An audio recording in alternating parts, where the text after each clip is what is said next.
भूख हड़ताल पे जाएगी 21 तारीख तक पूरे जम्मू कश्मीर में। उससे पहले 1 तारीख से 5 तारीख तक आउटरीच प्रोग्राम पार्टी की तरफ से होगा, लेकिन नेशनल कॉन्फ्रेंस ने साफ कहा है कि वो इस प्रोग्राम में का हिस्सा नहीं बनेगी फिलहाल, क्योंकि पार्टी को उम्मीद है, चीफ मिनिस्टर ये कह रहे हैं कि क्योंकि पार्लियामेंट का सेशन चल रहा है तो हो सकता है कि इस सेशन में कुछ इस पर कोई फैसला हो जाए, तो उसको वो इसलिए वो वेट करना चाहते हैं। लेकिन इसी बीच कांग्रेस ने एक और बात रखी, उन्होंने कहा कि कोऑर्डिनेशन कमेटी बननी चाहिए। अगर सरकार के जो फैसले हैं उसमें अगर अच्छी तरह से सुचारू रूप से सरकार को चलाना, तो जिस तरह से 2009 में कोऑर्डिनेशन कमेटी बनाई गई थी नेशनल कॉन्फ्रेंस और कांग्रेस के बीच, इसी तरह की एक कोऑर्डिनेशन कमेटी की वो डिमांड कर रहे हैं। तारिक हमीद कर्रा ने ये डिमांड की है। नेशनल कॉन्फ्रेंस इस पर क्या सोच रही है, मेरे साथ इस पर बात करने के लिए शेख बशीर अहमद, ये सीनियर नेशनल कॉन्फ्रेंस लीडर और फॉर्मर MLC भी हैं। बशीर साहब, न्यूज़ 18 से बात करने के लिए शुक्रिया। सबसे पहले पूछना चाहूँगा आपके स्टेटहुड के इशू पे, कांग्रेस ने कहा है कि वो 9 तारीख से भूख हड़ताल करेगी, 1 तारीख से 5 तारीख तक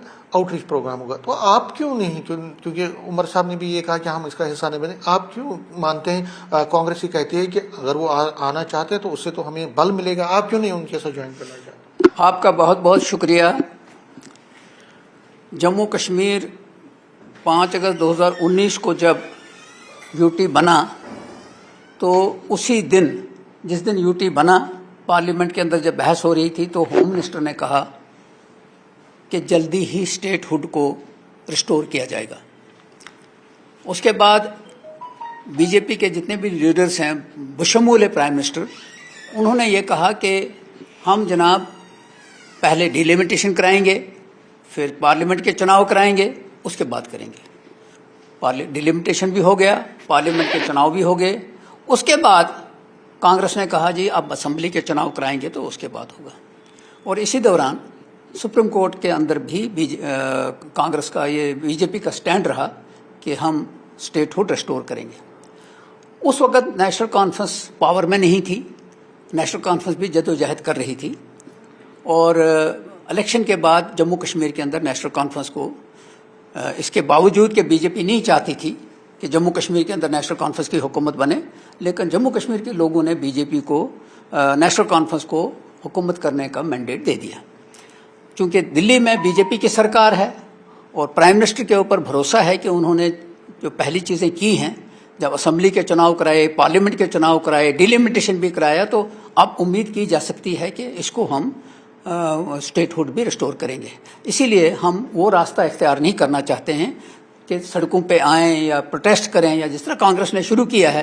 कांग्रेस पार्टी है, उसका अपना एक स्टाइल है, हम उसके साथ इस तरह की बात तो नहीं कर सकते, लेकिन हम इसका इंतज़ार कर रहे हैं कि चूँकि जब ये होना है तो ये एक स्टेटमेंट इशू से नहीं होना है, ये बाज़ाब्ता तौर पे पार्लियामेंट के अंदर बिल पेश होगा, उसके ऊपर बहस होगी और उसके बाद रिस्टोर होगा स्टेटहुड।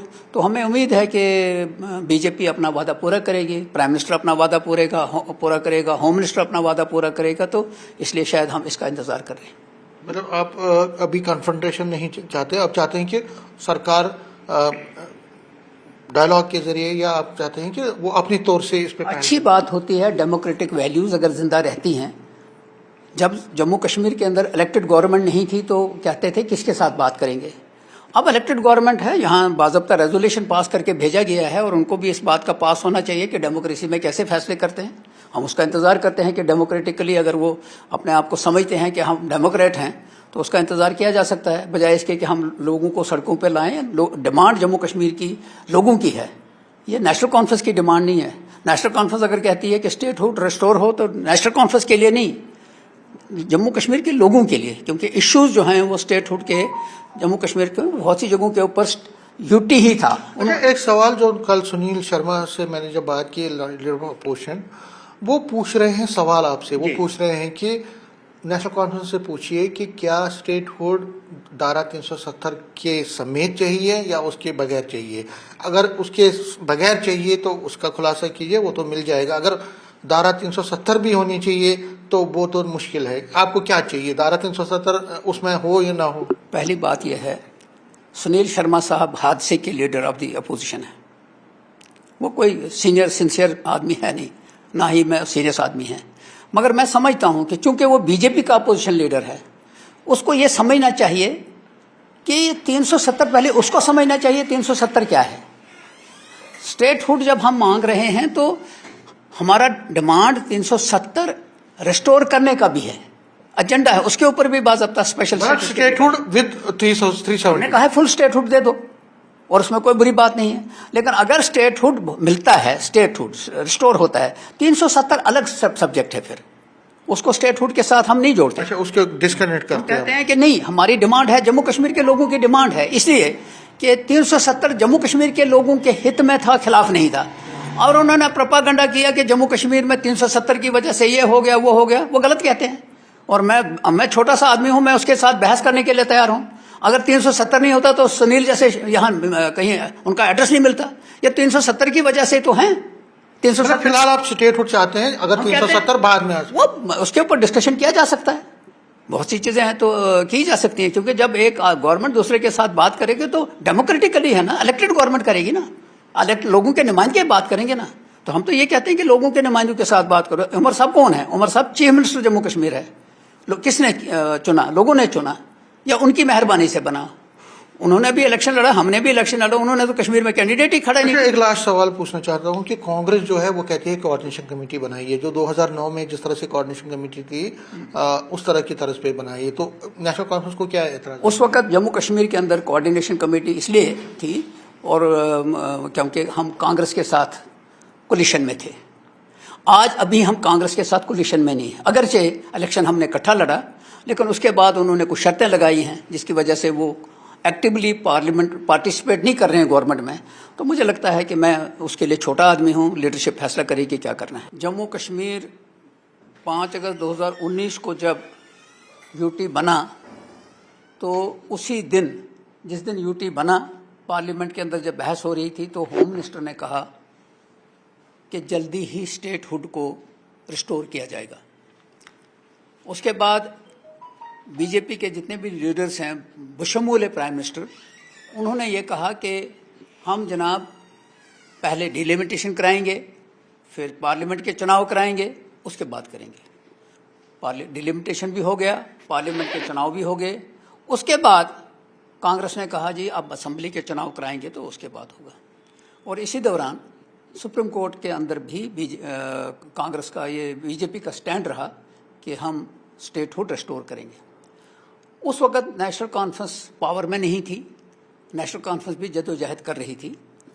और इलेक्शन के बाद जम्मू कश्मीर के अंदर नेशनल कॉन्फ्रेंस को, इसके बावजूद कि बीजेपी नहीं चाहती थी कि जम्मू कश्मीर के अंदर नेशनल कॉन्फ्रेंस की हुकूमत बने, लेकिन जम्मू कश्मीर के लोगों ने बीजेपी को नेशनल कॉन्फ्रेंस को हुकूमत करने का मैंडेट दे दिया। चूँकि दिल्ली में बीजेपी की सरकार है और प्राइम मिनिस्टर के ऊपर भरोसा है कि उन्होंने जो पहली चीज़ें की हैं, जब असेंबली के चुनाव कराए, पार्लियामेंट के चुनाव कराए, डिलिमिटेशन भी कराया, तो अब उम्मीद की जा सकती है कि इसको हम स्टेटहुड भी रिस्टोर करेंगे। इसीलिए हम वो रास्ता इख्तियार नहीं करना चाहते हैं कि सड़कों पे आएँ या प्रोटेस्ट करें, या जिस तरह कांग्रेस ने शुरू किया है।